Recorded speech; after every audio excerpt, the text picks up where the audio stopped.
Commission and the teachers' unions have failed to agree on proposed pay increases for teachers. The TSC's offer of a pay rise of between 2.5% and 9% was rejected by KUPPET and taken into consideration by KNUT in a meeting held between the teachers and their employers on Tuesday. Here's Brenda Wanga with more.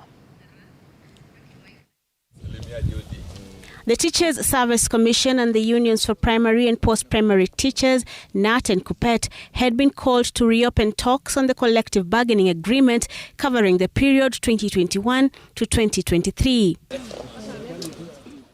But the talks inadvertently shifted to the issue of the teachers' pay in relation to the Salaries and Remuneration Commission's proposal for pay hikes for civil servants. Last month, the SRC reviewed salaries, awarding those in the public service pay rises of between 7% and 10%.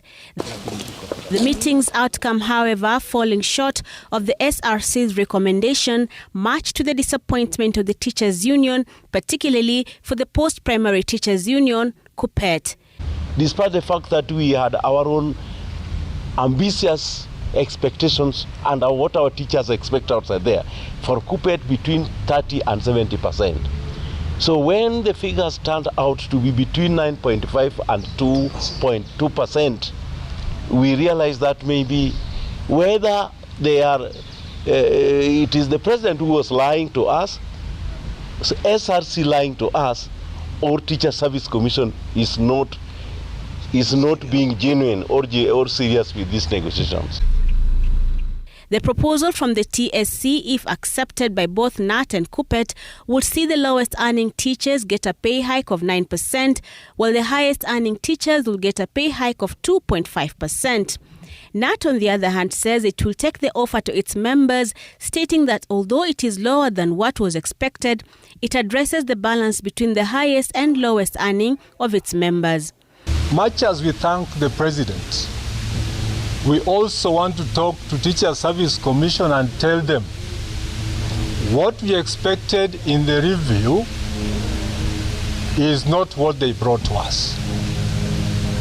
And we asked them a question. Suppose the President did not pronounce 7 to 10%, then what are you going to bring to us? The unions say they have asked the Teacher Service Commission to come back to them with better proposals on the pay hikes. The unions say the review of the CBA and the salaries paid to teachers is necessary, especially as they seek to secure better deals for their members who, like other Kenyans, are grappling with the high cost of living, higher taxation, inflation, increased statutory deductions, and the introduction of new levies like the housing levy that will leave their payslips depleted. Members of the fourth estate, teachers have suffered in this country. And as we are surprised that TSC has not brought in anything, we are getting back home now to do a lot of recommendations on what we discussed with Teacher Service Commission 2021-2025 CBA. Because that meeting could not, this meeting could not end today. Yes, they told us to sign. We told them we are not signing. The proposal, according to their mathematics, is even giving lower